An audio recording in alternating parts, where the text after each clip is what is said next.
Chapter 7. Illnesses, like Armand's, have one fortunate thing about them. They either kill outright or are very soon overcome. A fortnight after the events which I have just related, Armand was convalescent, and we had already become great friends. During the whole course of his illness I had hardly left his side. Spring was profuse in its flowers, its leaves, its birds, its songs, and my friend's window opened gaily upon his garden, from which a reviving breath of health seemed to come to him.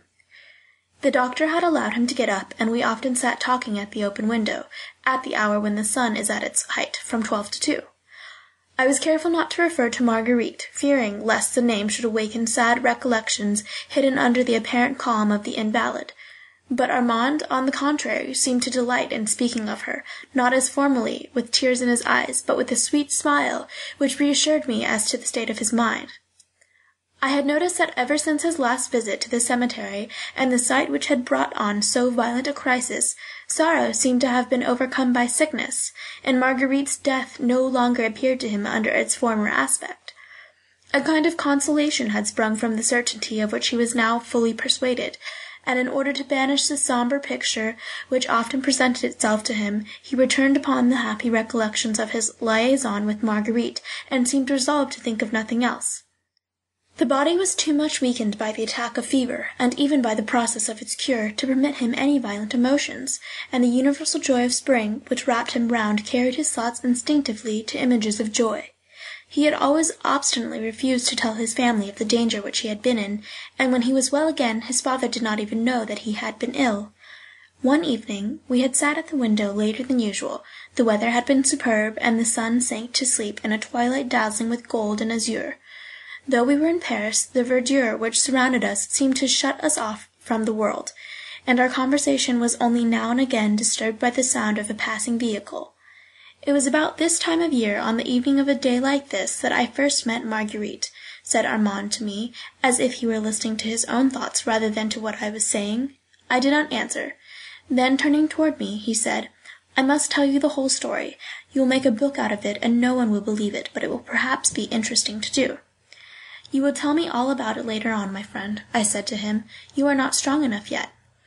"It is a warm evening. I have eaten my ration of chicken," he said to me, smiling. "I have no fever. We have nothing to do. I will tell it to you now." "Since you really wish it, I will listen." This is what he told me, and I have scarcely changed a word of the touching story. "Yes," Armand went on, letting his head sink back on the chair. "Yes, it was just such an evening as this. I had spent the day in the country with one of my friends, Gaston. We returned to Paris in the evening, and not knowing what to do, we went to the Variété. We went out during one of the entr'actes, and a tall woman passed us in the corridor, to whom my friend bowed. 'Whom are you bowing to?' I asked. 'Marguerite Gautier,' he said. 'She seemed much changed, for I did not recognize her,' I said, with an emotion that you will soon understand. 'She has been ill. The poor girl won't last long.' I remember the words as if they had been spoken to me yesterday. I must tell you, my friend, that for 2 years the sight of this girl had made a strange impression on me whenever I came across her. Without knowing why, I turned pale and my heart beat violently. I have a friend who studies the occult sciences, and he would call what I experienced the affinity of fluids. As for me, I only know that I was fated to fall in love with Marguerite, and that I foresaw it. It is certain the fact that she made a very definite impression upon me, that many of my friends had noticed it, and that they had been much amused when they saw who it was that made this impression upon me. The first time I ever saw her was in the Place de la Bourse, outside Sousse. An open carriage was stationed there, and a woman dressed in white got down from it. A murmur of admiration greeted her as she entered the shop. As for me, I was riveted to the spot from the moment she went in till the moment when she came out again. I could see her through the shop windows, selecting what she had come to buy. I might have gone in, but I dared not. I did not know who she was, and I was afraid lest she should guess why I had come in and be offended. Nevertheless, I did not think I should ever see her again. She was elegantly dressed. She wore a muslin dress with many flounces, an Indian shawl embroidered at the corners with gold and silk flowers, a straw hat, a single bracelet, and a heavy golden chain, such as was just then beginning to be the fashion. She returned to her carriage and drove away. One of the shopmen stood at the door looking after his elegant customer's carriage. I went up to him and asked him what was the lady's name. "Mademoiselle Marguerite Gautier," he replied. I dare not ask him for her address, and went on my way. The recollection of this vision, for it was really a vision, would not leave my mind like so many visions I had seen, and I looked everywhere for this royally beautiful woman in white. A few days later there was a great performance at the Opera Comique. The first person I saw in one of the boxes was Marguerite Gautier. The young man whom I was with recognized her immediately, for he said to me, mentioning her name, "Look at that pretty girl." At that moment Marguerite turned her opera-glass in our direction, and seeing my friend, smiled and beckoned to him to come to her. "I will go and say 'How do you do' to her," he said, "and will be back in a moment." I could not help saying, "Happy man! Why? To go and see that woman? Are you in love with her?" "No," I said, flushing, for I really did not know what to say, "but I should very much like to know her." "Come with me, I will introduce you. Ask her if you may. Really, there is no need to be particular with her. Come." What he said troubled me. I feared to discover what Marguerite was not worthy of the sentiment which I felt for her. In a book of Alphonse Karr, entitled M. Rochen, there is a man who one evening follows a very elegant woman with whom he had fallen in love with at first sight on account of her beauty. Only to kiss her hand, he felt that he had the strength to undertake anything, the will to conquer anything, the courage to achieve anything. He scarcely dares glance at the trim ankle which she shows as she holds her dress out of the mud.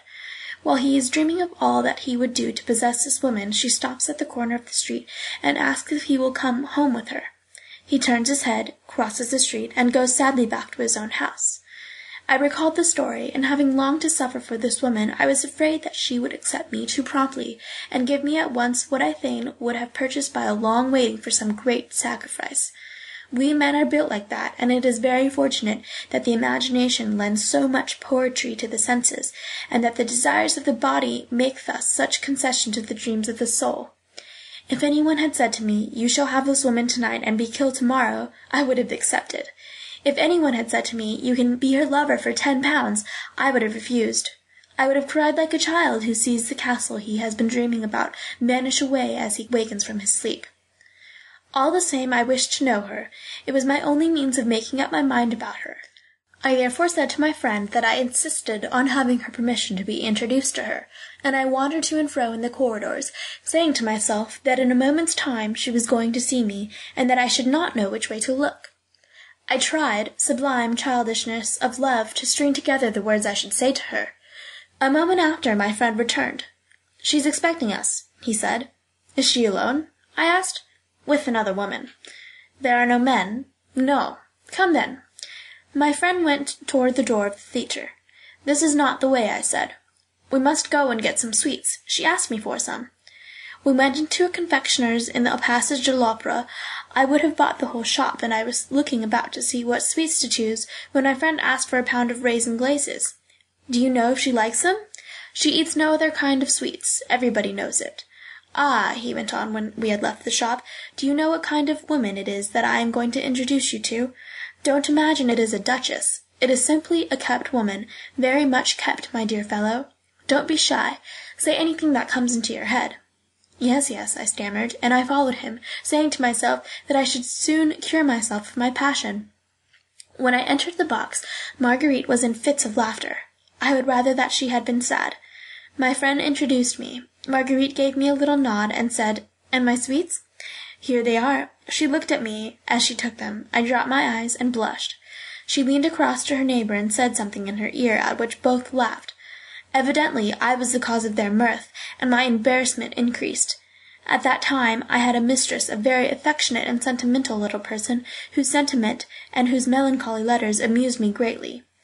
I realized the pain I must have given her by what I now experienced, and for 5 minutes I loved her as no woman was ever loved. Marguerite ate her raisin glaces without taking any more notice of me. The friend who had introduced me did not wish to let me remain in so ridiculous a position. "Marguerite," he said, "you must not be surprised if Monsieur Duval says nothing. You overwhelm him to such a degree that he cannot find a word to say. I should say, on the contrary, that he has only come with you because it would have bored you to come here by yourself." "If that were true," I said, "I should not have begged Ernest to ask your permission to introduce me." Perhaps that was only in order to put off the fatal moment. However little one may have known women like Marguerite, one cannot but know the delight they take in pretending to be witty and in teasing the people whom they meet for the first time. It is no doubt a return for the humiliations which they often have to submit to on the part of those whom they see every day. To answer them properly, one requires a certain knack, and I had not had the opportunity of acquiring it. Besides, the idea that I had formed of Marguerite accentuated the effects of her mockery. Nothing that came from her was indifferent to me. I rose to my feet, saying in an altered voice, which I could not entirely control, "If that is what you think of me, madame, I have only to ask your pardon for my indiscretion, and to take leave of you with the assurance that it will not occur again." Thereupon I bowed and quitted the box. I had scarcely closed the door when I heard a third peal of laughter. It would not have been well for anybody who had elbowed me at that moment. I returned to my seat. The signal for raising the curtain was given. Ernest came back to his place beside me. "What a way you behaved!" he said as he sat down. "They will think you are mad." "What did Marguerite say after I had gone?" "She laughed and said she had never seen anyone so funny. But don't look upon it as a lost chance. Only, do not do these women the honor of taking them seriously. They do not know what politeness and ceremony are. It's as if you were to offer perfumes to dogs. They would think it smelled bad, and go and roll in the gutter." "After all, what does it matter to me?" I said, affecting to speak in a nonchalant way. "I shall never see this woman again, and if I liked her before meeting her, it is quite different now that I know her. Bah! I don't despair of seeing you one day at the back of her box, and of bearing that you are ruining yourself for her. However, you are right. She hasn't been well brought up, but she would be a charming mistress to have." Happily, the curtain rose, and my friend was silent. I could not possibly tell you what they were acting. All that I remember is that from time to time I raised my eyes to the box I had quitted so abruptly, and that the faces of fresh visitors succeeded one another all the time. I was far from having given up thinking about Marguerite. Another feeling had taken possession of me. It seemed to me that I had her insult and my absurdity to wipe out. I said to myself that if I spent every penny I had, I would win her and win my right to the place I had abandoned so quickly. Before the performance was over, Marguerite and her friend left the box. I rose from my seat. "Are you going?" said Ernest. "Yes." "Why?" At that moment he saw that the box was empty. "Go, go," he said, "and good luck, or rather, better luck." I went out. I heard the rustle of dresses, the sound of voices on the staircase. I stood aside, and without being seen saw the two women pass me, accompanied by two young men. At the entrance to the theatre they were met by a footman. "Tell the coach to wait at the door of the Café Anglais," said Marguerite. "We will walk there." A few minutes afterward I saw Marguerite from the street at a window of one of the large rooms of the restaurant, pulling the camellias of her bouquet to pieces one by one. One of the two men was leaning over her shoulder and whispering in her ear. I took up my position at the Maison d'Or in one of the first-floor rooms, and did not lose sight of the window for an instant. At 1 in the morning Marguerite got into her carriage with her 3 friends. I took a cab and followed them. The carriage stopped at No. 1 Rue d'Antin. Marguerite got out and went in alone. It was no doubt a mere chance, but the chance filled me with delight. From that time forward I often met Marguerite at the Theatre or in the Champs-Élysées. Always there was the same gaiety in her, the same emotion in me. At last, a fortnight passed without my meeting her. I met Gaston and asked after her. "Poor girl, she is very ill," he answered. "What is the matter?" "She's consumptive, and the sort of life she leads isn't exactly the thing to cure her. She has taken to her bed, and she is dying." The heart is a strange thing. I was almost glad at hearing it. Every day I went to ask after her, without leaving my name or my card. I heard that she was convalescent and had gone to Bagnères. Time went by, the impression, if not the memory, faded gradually from my mind. I travelled, love affairs, habits, work took the place of other thoughts, and when I recalled this adventure, I looked upon it as one of those passions which one has when one is very young, and laughs at soon afterward. For the rest, it was no credit to me to have got the better of this recollection, for I had completely lost sight of Marguerite, and, as I told you, when she passed me in the corridor of the Variété, I did not recognize her.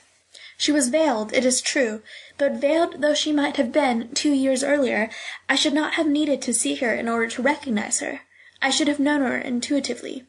All the same, my heart began to beat when I knew that it was she, and the 2 years that had passed since I saw her, and what had seemed to be the results of that separation, vanished in smoke at the mere touch of her dress. End of Chapter 7.